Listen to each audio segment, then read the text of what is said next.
No tikkie, no washi. One from column A and one from column B, and a fortune cookie. You'll be hungry an hour later. That is about as much as we know about the Chinese. They are a race apart from any other foreigners, Italians or English or French, and a long way apart from us. We visit Chinatown as tourists in search of the curious and exotic. Our minds a kind of chop suey of prejudices.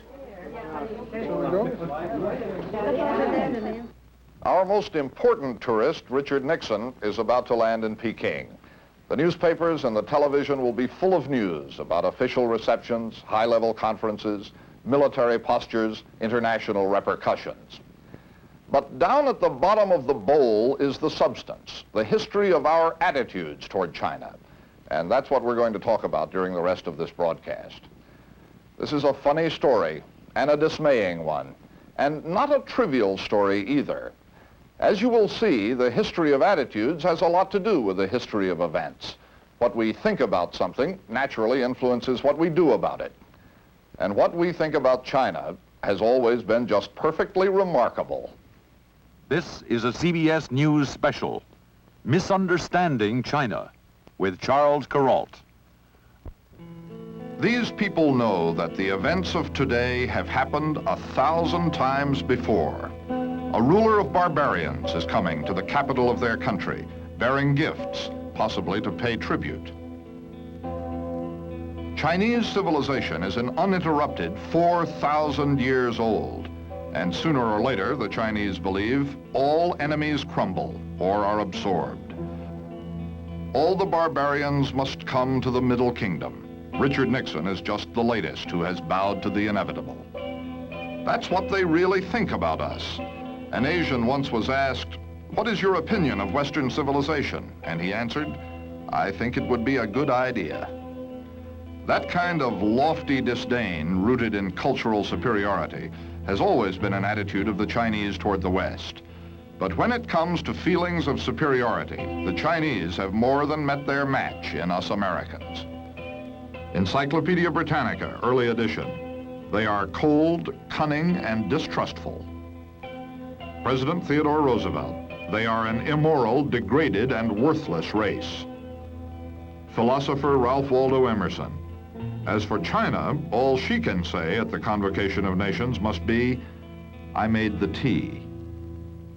It hasn't been just on the high level of presidents, philosophers, and encyclopedias that Americans have been contemptuous of the Chinese. The ordinary American has never met an ordinary Chinese, but he dislikes him in his bones. In the last half of the 19th century, we brought a lot of Chinese over here to work the West, to build the railroads and mine the gold. As long as the Chinese stayed in China, they were curiosities, even quaint. But then we brought them here. And then, pretty soon, we felt we had to do something about them. This cartoon by Thomas Nast neatly summed up the Chinese question as Americans saw it in 1880. He was coolie, slave, pauper, rat-eater, the lowest and vilest of the human race. And there stands Columbia, the noble lady, staring off the lynch mob. At her feet, the coolie we indentured.